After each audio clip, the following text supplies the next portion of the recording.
यदि आप श्री कृष्ण के भक्त हैं और श्री कृष्ण द्वारा दिए गए ज्ञान को सुनना चाहते हैं तो आप बिल्कुल सही वीडियो पर आए हो।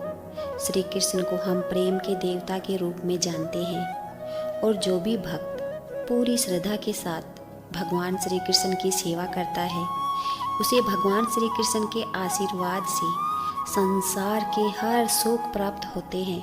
श्री कृष्ण कभी भी अपने सच्चे भक्तों का साथ नहीं छोड़ते और उनका आशीर्वाद हमेशा उनके साथ बना रहता है। संसार की मोह माया त्याग दो तो ईश्वर मिलेगा, यह सब झूठ है। लेकिन ईश्वर को पाकर संसार की मोह माया स्वयं ही छूट जाती है, यह परम सत्य है। अपने भीतर भगवान श्री कृष्ण को बसाओ, हर कष्ट दूर होगा। अर्थात सत्य ही ईश्वर है। अपने अंदर सत्य का वास रखो। मनुष्य की आवश्यकताएं पूरी की जा सकती है, परंतु मनुष्य की इच्छाओं का पूरा करना असंभव है। जीवन में संतोष को सर्वोपरि रखिए। श्री कृष्ण के उपदेशों में गीता में यह बात कही गई है कि निराशा को त्याग दीजिए। आशा की किरण आज नहीं तो कल अवश्य चमकेगी। इस दुनिया का यह दस्तूर है, जैसा देंगे वैसा पाएंगे। यदि आदर पाने की इच्छा है तो सर्वप्रथम आदर करना सीखें। 2.5 अक्षर में लिखे जाने वाले शब्द प्यार और काना दोनों हमारे लिए समानार्थी हैं। खूबसूरत चेहरे का क्या करना, जब दिल ही मेला हो। दिल को साफ कीजिए, काया तो स्वयं ही शुद्ध हो जाएगी। व्यक्ति का काम है केवल निस्वार्थ कर्म करते जाना। उसका परिणाम समय आने पर आपको सही मिल जाएगा, निश्चित रहिए।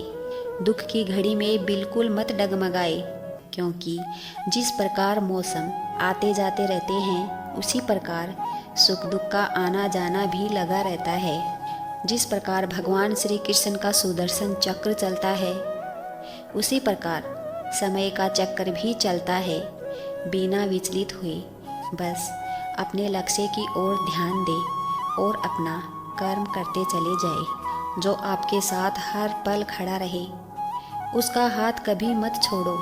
जो आपका समय आने पर आपका साथ छोड़ दे उसकी तरफ मुड़कर भी कभी मत देखो। संबंध निभाने के लिए केवल बातें बड़ी करना पर्याप्त नहीं है, बल्कि एक दूसरे के भाव समझना पर्याप्त है। जिस व्यक्ति को हारने और जीतने से कोई प्रभाव नहीं पड़ता वह व्यक्ति दूसरों की जीत में भी खुशियां मनाता है। न्यायाधीश की अदालत में तो एक गुनाह की भी माफ़ी नहीं होती, लेकिन मेरी द्वारकाधीश की अदालत में तो 100 गुनाह भी माफ़ हो जाते हैं। जब सब रास्ते बंद हो जाए तो श्री कृष्ण एक ऐसा रास्ता खोलते हैं जिसे चाहते हुए भी कोई भी बंद नहीं कर सकता। अगर आप दूसरे से अच्छे की आशा रखते हो तो सामने वाले के साथ आप भी बुरा करके उसे निराश ना करें। जिस व्यक्ति का खुद के मन पर ही कोई नियंत्रण ना हो वह वास्तव में स्वयं का ही शत्रु बन बैठता है।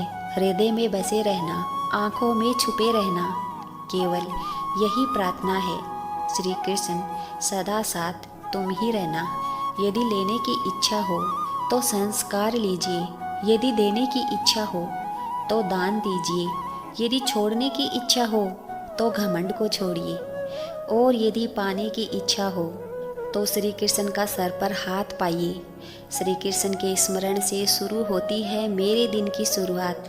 फिर मैं कैसे कह सकता हूँ कि मेरा कोई दिन खराब है।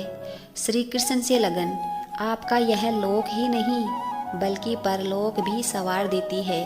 जीवन में की गई हर गलती से अगर सीख लेकर उसे ना दोहराया जाए तो श्री कृष्ण उसे सजा नहीं क्षमा दान देते हैं। मनुष्य के जीवन में आशा चाहे छोटी हो या बड़ी फर्क नहीं पड़ता, परंतु निराशा आ जाने से सब कुछ विपरीत हो जाता है। मतलबी दुनिया ने विपरीत समय में अपनी नज़रें बदल ली, परंतु श्री कृष्ण जब से थामा तुमने मेरा हाथ, मेरी तो किस्मत ही बदल गई। कुछ भी लौटाकर आए या ना आए, परंतु किया हुआ कार्य का परिणाम अवश्य आता है। हमारा हर जगह उपस्थित होना संभव नहीं है, लेकिन हमारे द्वारा किया गया आचरण हमारी अनुपस्थिति को भी उपस्थिति में परिवर्तित कर देता है। जिस प्रकार औषधि किसी भी रोग को ठीक कर देती है, उसी प्रकार श्री कृष्ण आपकी स्तुति हर कष्ट का निवारण कर देती है। जीवन में कभी भी निराश नहीं होना चाहिए, क्योंकि कमज़ोर आपका वक्त होता है, आप नहीं। वह सब कुछ करो जो तुम्हें करना है, लेकिन लालच से नहीं, अहंकार से नहीं, वासना से नहीं, ईर्ष्या से नहीं, बल्कि प्रेम, करुणा, नम्रता और भक्ति के साथ करो। जिस इंसान के चारों तरफ नकारात्मक लोग रहते हैं, उस इंसान का मंजिल से भटक जाना तय है। बुरे कर्म करने नहीं पड़ते, हो जाते हैं, और अच्छे कर्म होते नहीं, करने पड़ते हैं। राधा ने श्री कृष्ण से पूछा, प्यार का असली मतलब क्या होता है?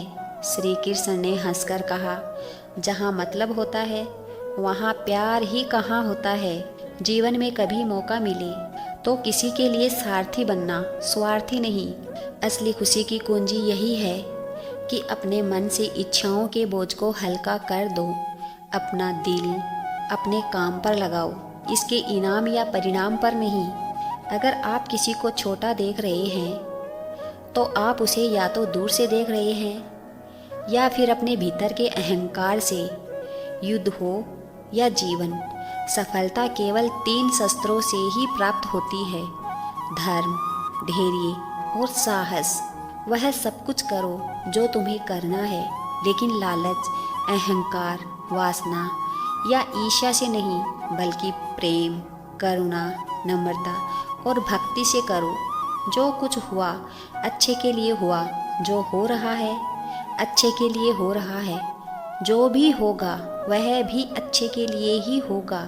जिस इंसान के चारों तरफ नकारात्मक लोग रहते हैं, उस इंसान का मंजिल से भटक जाना तय होता है। अगर अपने अनिवार्य कर्तव्यों का पालन करें, क्योंकि क्रिया वास्तव में निष्क्रियता से बेहतर है। कल की फिक्र मत करो, जिस ईश्वर ने आज तक संभाला है वह आगे भी संभाल लेगा। भगवान श्री कृष्ण कहते हैं कि कठिन समय में समझदार व्यक्ति रास्ते खोजते हैं और कायर व्यक्ति बहाने। हे कृष्ण, तेरे सिवा कहाँ मिलता है कोई समझाने वाला? जो भी मिलता है बस समझाकर ही चला जाता है। श्री कृष्ण कहते हैं, अगर तुम्हें किसी ने दुख दिया है तो बुरा मत मानना, क्योंकि लोग उसी पेड़ पर पत्थर मारते हैं जिस पेड़ पर ज़्यादा मीठे फल होते हैं। अहंकार तब उत्पन्न होता है जब हम भूल जाते हैं कि प्रशंसा हमारी नहीं, हमारे गुणों की जा रही है। जो मन को नियंत्रित नहीं करते, मन उन्हें नियंत्रित कर लेता है और उनके लिए वह शत्रु के समान कार्य करता है। मनुष्य के जीवन में आशा चाहे छोटी हो या बड़ी, फर्क नहीं पड़ता, परंतु निराशा आ जाने से सब कुछ विपरीत हो जाता है। मतलबी दुनिया ने विपरीत समय में अपनी नज़रें बदल ली, परंतु श्री कृष्ण, जब से थामा तुमने मेरा हाथ, मेरी तो किस्मत ही बदल गई। जीवन में की गई हर गलती से अगर सीख लेकर उसे ना दोहराया जाए तो श्री कृष्ण उसे सजा नहीं, क्षमा दान देते हैं। जय श्री कृष्णा।